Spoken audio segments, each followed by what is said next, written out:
আল্লাহর কোন বান্দা যখন সকালবেলা ফজরের নামাজ পড়ে না, জোহর পর্যন্ত, ফেরেশতারা যখন বলে মালিক আপনার এই বান্দাগুলো আপনার এই নাফরমানের নামে বদগুনাহ লেখেনি, আল্লাহ তাআলা বলেন ও আমার ফেরেশতারা, আমার বান্দা হয়তো ফজরের নামাজ পড়ে নাই, হয়তো জোহরের সময় নামাজ পড়বে, হয়তো জোহরের সময় কাজা করে নেবে। আল্লাহ তাআলা বলেন আমরা যখন বান্দারা জোহরের নামাজ পড়ি না, আল্লাহ তাআলা বলেন আমার বান্দা হয়তো জোহরের নামাজ পড়ে নাই, আসরের সময় হয়তো তওবা করে নেবেন। আল্লাহ তাআলা কত রহমান, আল্লাহ তাআলা কত রহিম। এই দুনিয়ার জমিনে আমরা কতই না কষ্ট করি, দুনিয়াতে একটা পয়সার জন্য আমরা কত কষ্ট করি। এই দুনিয়ার পরে যে একটা আখিরাত রয়েছে, আমরা সেই আখিরাতকে কেন ভুলি? দুনিয়াতে তো সকলে মুসাফির। ক্বালা রাসূলুল্লাহ সাল্লাল্লাহু আলাইহি ওয়াসাল্লাম আদ-দুনিয়া সিজনুল মুমিন ওয়া জান্নাতুল কাফির। এই দুনিয়া মুসলমানদের জন্য কয়েদখানা, আর কাফেরদের জন্য হলো বেহেশত। আমাদেরকে আপনি দুনিয়াতে পাঠান, আমরা আপনার গোলামি করে আপনাকে খুশি করে আবার ওই জান্নাতে ফিরে আসবো। এই দুনিয়ার মধ্যে আসার পরে আমরা আল্লাহকে ভুলে গেছি, এই দুনিয়াতে আমরা আল্লাহকে ভুলে গেছি। আল্লাহ তাআলা মানুষ এবং জিনকে সৃষ্টি করেছেন আল্লাহর ইবাদতের জন্য। কিসের জন্য? আল্লাহর ইবাদতের জন্য। ওয়া খালাকুতুল জিন্না ওয়াল ইনস ইল্লা লিয়াবুদুন।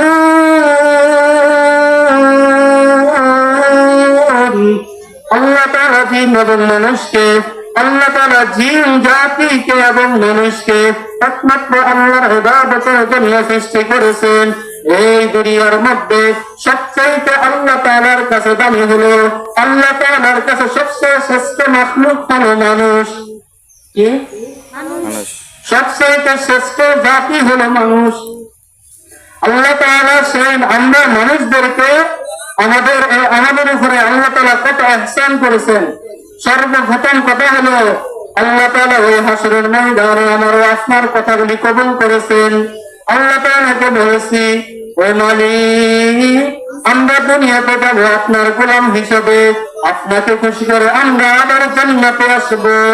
এরপরে আল্লাহ আমাকে আপনাকে দুনিয়ার জমিনে পাঠাইছেন।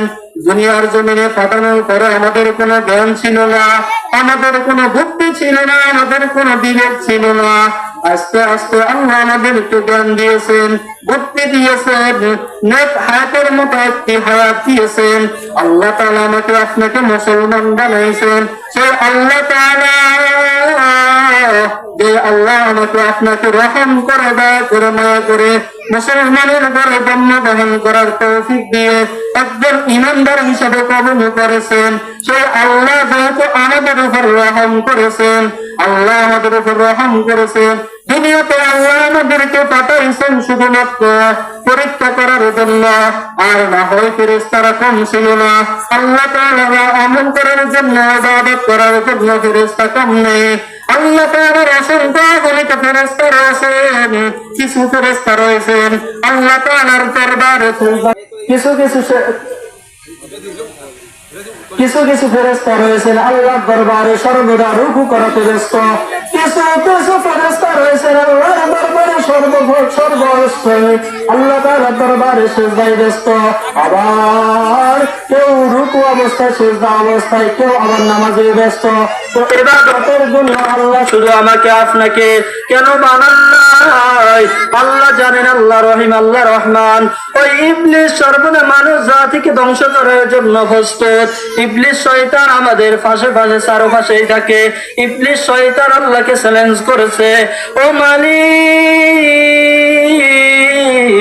আপনার এই গুনাহগার, আপনার এই বান্দাদেরকে আমি গুনাহগার বানিয়ে কবরে আনবো।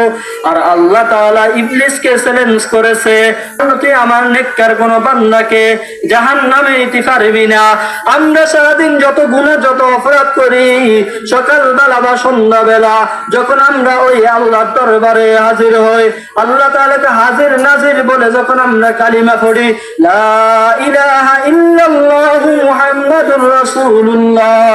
আল্লাহ তাআলার দরবারে যখন তওবা করি, আল্লাহ তাআলার দরবারে যখন বলি মালিক সারাদিন আপনার নাফরমান করেছি, নাফরমানি করেছি, সারাদিন আপনার কোনো ইবাদত করতে পারি নাই, আমরা যখন বলি মালিক আমরা আপনার কোনো ইবাদত করতে পারি নাই, সারাদিন শুধু গুনাহ করেছি, গুনার উপরে গুনাহ, হাত দিয়ে গুনাহ, পা দিয়ে গুনাহ, চোখ দিয়ে গুনাহ, অন্তর দিয়ে গুনাহ, শুধু গুনার উপরে গুনাহ।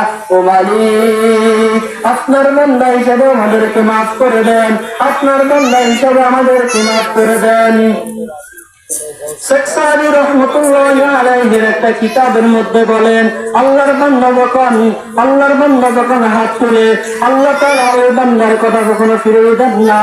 আল্লাহ তাআলার বান্দা যখন বলে মালিক আমাদেরকে মাফ করে দেন, সাথে সাথে আল্লাহ তাআলা সারাদিন সকল বদ আমলকে, সকল বদ কথাগুলোকে, সকল গুনাহগুলোকে মাফ করে ওই গুনার জায়গায় যখন নেক আমল দেয়, শয়তান সকল আফসোস করে, হায় কি করলাম।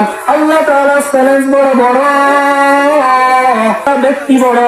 আল্লাহ তাআলা আমাদেরকে মুসলমানের ঘরে জন্মগ্রহণ করেছেন, আমরাই খুশি নাকি দাদা? আমরা সকলেই খুশি। আল্লাহ তাআলা আমাদের উপরে 5 ওয়াক্ত নামাজকে ফরজ করছেন, করছে না? 5 ওয়াক্ত নামাজ আমাদের উপরে ফরজ। আল্লাহর কোন বান্দা যখন সকালবেলা ফজরের নামাজ পড়ে না, জোহর পর্যন্ত, ফেরেশতারা যখন বলে মালিক আপনার এই বান্দাগুলো আপনার এই নাফরমানের নামে বদগুনাহ লেখেনি, আল্লাহ তাআলা বলেন ও আমার ফেরেশতারা, আমার বান্দা হয়তো ফজরের নামাজ পড়ে নাই, হয়তো জোহরের সময় নামাজ পড়বে, হয়তো জোহরের সময় কাজা করে নেবে। আল্লাহ তাআলা বলেন আমরা যখন বান্দারা জোহরের নামাজ পড়ি না, আল্লাহ তাআলা বলেন আমার বান্দা হয়তো জোহরের নামাজ পড়ে নাই, আসরের সময় হয়তো তওবা করে নেবেন। আল্লাহ তাআলা কত রহমান, আল্লাহ তাআলা কত রহিম। এই দুনিয়ার জমিনে আমরা কতই না কষ্ট করি, দুনিয়াতে একটা পয়সার জন্য আমরা কত কষ্ট করি। এই দুনিয়ার পরে যে একটা আখিরাত রয়েছে, আমরা সেই আখিরাতকে কেন ভুলি? দুনিয়াতে তো সকলেই মুসাফির। ক্বালা রাসূলুল্লাহ সাল্লাল্লাহু আলাইহি ওয়াসাল্লাম আদ-দুনিয়া সিজনুল মুমিন ওয়া জান্নাতুল কাফির। এই দুনিয়া মুসলমানদের জন্য কয়েদখানা আর কাফেরদের জন্য হলো বেহেশত। ও মুসলমান, এই দুনিয়াতে আল্লাহ আমাদেরকে পরীক্ষার জন্য পাঠাইছেন। আমরা যদি নেক আমল করে যাইতে পারি তাহলে আমার আর আপনার ঠিকানা হবে জান্নাত, আর যদি আমরা বদ আমল করে যাই তাহলে আমার আর আপনার ঠিকানা হবে জাহান্নাম। আল্লাহ তাআলা দুনিয়ার মধ্যে বলেছেন, আল্লাহ তাআলা বান্দাদের উদ্দেশ্যে বলেন ও আমার বান্দারা, দুনিয়াতে তোমরা দুই দিক চলতে পারো, একদিক হলো ডান দিক যেটা হলো ভালো রাস্তা, আর বাম দিক হলো খারাপ রাস্তা।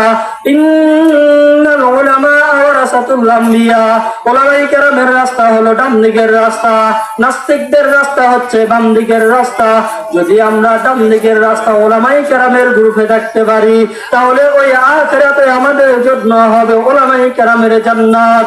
ওই জান্নাতটা আল্লাহ বানাইছেন, আল্লাহ ওই দুনিয়ার যারা ডান দিকের রাস্তায় চলেছে তাদের জন্যই আল্লাহ তাআলা জান্নাত নামক একটি ঘর রেখেছেন, জান্নাত নামক একটি শহর রেখেছেন।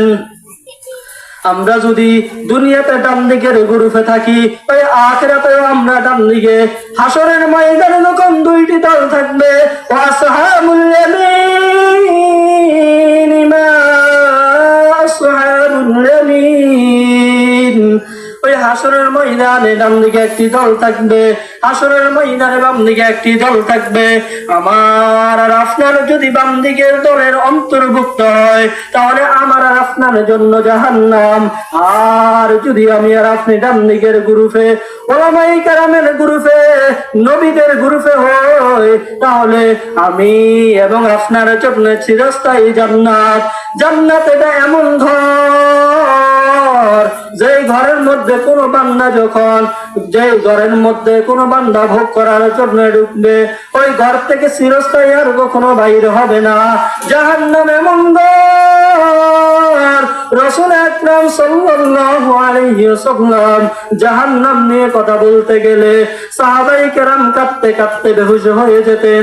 আল্লাহর পয়গম্বরের চোখ দিয়ে টকবক করে পানি পড়তে থাকতো। জাহান্নামের মধ্যে যখন জাহান্নামীকে দেওয়া হবে, জাহান্নামীরা ওই হাসরের ময়দানে হিসাব নিকাশের পূর্বে যখন হাসরের ময়দানে জাহান্নামীদেরকে রাখা হবে, জাহান্নামীদের শরীর থেকে ওই গামগুলো ঝরতে ঝরতে তারা সাঁতরাইতে থাকবে। তাদের যেই পরিমাণ গুনাহ, ওই গুনাহ অনুযায়ী তাদের শরীর থেকে গাম প্রবাহিত হবে। ওই গামের উপর তারা সাঁতারে কাটতে থাকবে। এক পর্যায়ে জাহান্নামীরা জাহান্নামে ওই হাসরের ময়দানে মুসিবতের উপরে নির্ভর করে বলবে, ও মালিক, হয়তো জাহান্নামে দিয়ে দেন, না হয় হাসরের ময়দানের এই কঠিন মুসিবত থেকে বাঁচান। এরপরে যখন ওই আল্লাহ তাআলা জাহান্নামীদের বিচার করবে, জাহান্নামের তলদেশে জাহান্নামীদেরকে যখন নিক্ষেপ করা হবে, জাহান্নামীদেরকে ফালানোর পরে তখন জাহান্নামীরা যখন জাহান্নামে হাজার হাজার বছর ঘুরতে থাকবে। আমরা সাধারণত দেখি, আমাদের সামনে রমজান মাস আসতেছে, আমরা রমজানের রোজা রাখি, আমরা তখন দেখি কি সকালবেলা থেকে উপবাস, এরপরে বিকাল যখন ইফতারের সময় হয়, ইফতার সামনে নিয়ে আমরা ধৈর্য ধরে অপেক্ষা করি। আল্লাহ তাআলা ওই সময় আমাদেরকে পরীক্ষা করেন, আমরা আমাদের পরিস্থিতি কি হয়। আমরা চেষ্টা করি ওইখান থেকে পানিগুলো যে শরবতগুলো যে কিভাবে খাওয়া যায়। জাহান্নামীরা যখন হাজার হাজার বছর জাহান্নামে থাকবে, জাহান্নামীরা যখন হাজার হাজার বছর জাহান্নামে থাকবে, তাদের পিপাসা লাগবে। আল্লাহ তাআলা পবিত্র কালামে মাজিদের মধ্যে বলেন, লা ইয়াসুকুনা ফিহা বারদাও ওয়ালা শারাবা ইল্লা হামিমা ওয়া গাসসাকা। জাহান্নামীরা যখন জাহান্নামে হাজার হাজার বছর থাকবে, এরপরে তারা আল্লাহর দরবারে পিপাসায়িত অবস্থায় পানি চাইবে। আল্লাহ তাআলা তাদের হাজার হাজার বছর পার করে নিবে। ওই জাহান্নামের কঠিন দিন